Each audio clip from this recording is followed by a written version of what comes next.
Right, let's talk about it. There's this new thing where this new RAM garrisoning behavior is something people are scared about. And we saw a clip a while back, which was this one, with the march, you know, Star Wars music. And we saw Red Phosphorus showcase this. Essentially, you can use this type of micro where you have like units in the RAM. You can now select all units, click on one of the RAMs, and they will just equally spread and garrison into everything. And you can see that the units do reload while they're in the RAMs as well, so that by the time you pop out, you're ready to shoot. And people are worried that this behavior was going to be redonkulously broken. You can see this is a great example of how it could be strong. But I also want to emphasize here, in this example, red is barely fighting back, right? So when I looked at this the first time, I was like, I don't think this is going to be a problem. Obviously, the opponent does not just go AFK. He will make units and try to fight back. This was the first example. Second, today, I saw Tato upload a video. It was also mentioned on Reddit. And this is about the new RAM behavior. This is apparently a game between Red Phosphoro and Test Game. He's talking Spanglish, or Spanish, so I'm gonna mute him for now.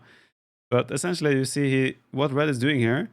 He's going for a strategy with the Rams. It's essentially a wall up on Arabia, drop a castle, you make Janissaries, and you just make Rams, right? We're gonna see soon what he's doing, right?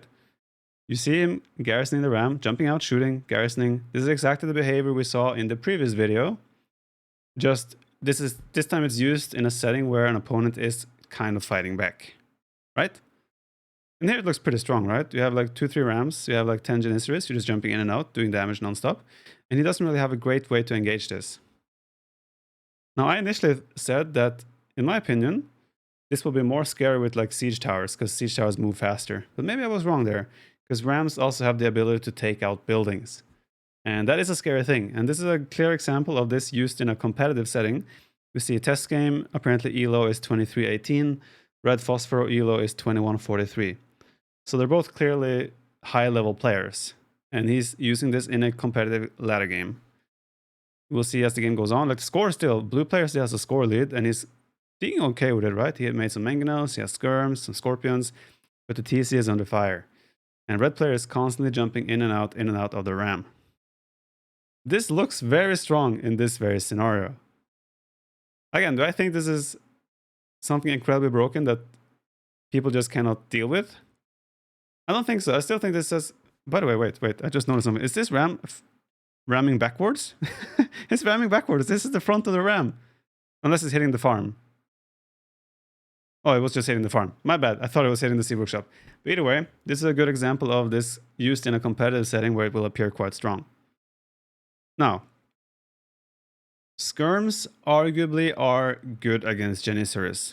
However, keep in mind, Janissaries have such high DPS or damage that even though the skirms are a counter archer unit, Janissaries still do enough damage that they will kill skirms. So skirms is arguably not the best counter to this unless you have a great eco advantage and you can continue to chase them around. Now, if blue player had like built up to like 3 mangonels maybe, and just build up his skirm numbers to like 15 or so, the key, in my opinion here, the main trick is don't engage until you have enough units to engage, right? The way the strategy with the Rams shine is when you are engaging and feeling the pressure. Okay, he has 1 Ram or 2 Rams with 10 Janissaries garrisoned. I need to engage, right? You send in a singular mangonel. You send in like 4 or 5 skirms. The Janissaries will obviously trade well against that. However, if you build up to like 3-4 mangonels, 15-20 skirms before you decide to engage, suddenly you can take out 1 Ram, take out 2 Rams, and you might even be able to hit Janissaries with your mangonels as well as you're trying to target the Rams, right? Because he has to eject at some point. Now you see on the minimap as well here, red player only has 1 town center, 1 castle. It's clearly a very, very all-in approach. He has 31 villagers at 27 minutes.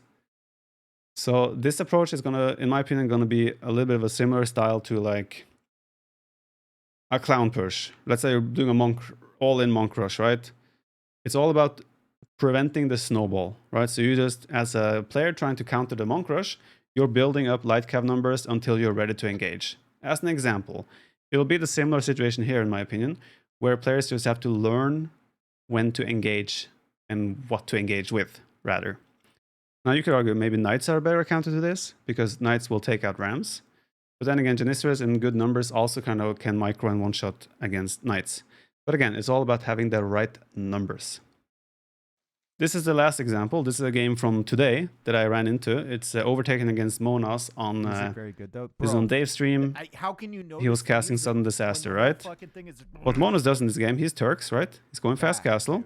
He's building a castle and a siege workshop in his base. Normally you see people build a castle right next to the wall on this map to open the wall, right? So you can then start attacking with Janissaries or go like fast imp, for example. However, Monas in this game is not going to go fast imp. He's not going to open the wall like that. He's going to do it a different way. We see what on the minimap you can see overtaken as well. He went for fast cast himself and he's just going for a wall off with buildings and he's making monks, right? Monks on this map is very meta, right? You do monks, you go fast imp, trebuchet, whatever, right? Look what happens here with this approach. The ram is now garrisoned with like 6 Janissaries. Guess what? The monks can never ever engage because they cannot convert the battering ram unless being right next to it and have redemption. And if they try to convert the Janissaries, they will just jump into the ram. So this, funnily enough, is a hard counter to a monk play like this that Overtaken is doing. Now, keep in mind, this, what he's doing right now, could have been done before as well. This is not something that is new with the new ram behavior.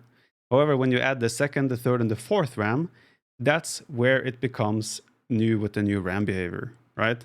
And you can see here, like, red player, in this case, Overtaken, just doesn't know. Well, he knows. He cannot engage this, right? So he has nothing right now that can deal with this. His attempt here, keep in mind, this is sudden death. You lose your town center, you lose the game. He now loses all his buildings on the front, and he just can never engage this. He has managed to get one mangonel out. He's building a second one. But look at this. Blue player just goes for town center. Red lost a mangonel. The Rams will just take out the TC anyway, right? If your villagers try to repair, the Janissaries will just pop out, kill the vills, and jump back in. The mangonel got sniped, and TC is down. And they had forgotten to put sudden death, so he didn't actually lose. But point is, we're starting to see this type of ram play in action, right? And I have to say, it looks fairly strong. But again, I think it's still going to be very situational. Again, I haven't tried it myself. I've never played against it myself. So my opinion on this, I'm very open to my opinion here changing. My initial impression was, this is probably not going to be very strong. I think you just have to deal with it in the correct way, right? You have to fight back. I may have been a little bit mistaken. Now this again, this is a very extreme example. Red didn't have any units that could actually engage this. This could be strong. I want to try it with siege towers as well. Players need time to adapt, for sure. However, I'm not going to jump the gun and say this is crazy, broken behavior, it needs to be changed. But it looks interesting, and I just wanted to bring some more attention to it, because I find it really funny that one change to a simple mechanic of garrisoning inside rams suddenly has made this play so much more viable, and people are very scared to play against it now, and I think it can become quite popular on the ladder. So we'll have to see how the next couple of days and weeks evolve. But I'm excited to follow the process, and this could very well be one of the things the devs have to address very soon. Anyways, thanks for watching. And here we have another example I just want to add towards the end here of it not working. This player, in this case, is the same set, second game. Monas, in this case, is going for Gebetos inside the Rams. And he's been already trying to make it work, right? But red player, in this case, has crossbows, which counter Gebetos. And he has a lot of mangonels. And in this case, with the amount of mangonels he has, the Rams aren't really as big of a threat anymore, right? Unless you eat mangonel shots like Red does here. So I'm just skipping a bit in the video. But you see, the Rams cannot come forward as easily when the red player has enough mangonels in time to prevent the snowball. Now keep in mind, this is also different because there are Gebetos now, they have lower range, and they're a bit harder to micro in that regard compared to Janissaries.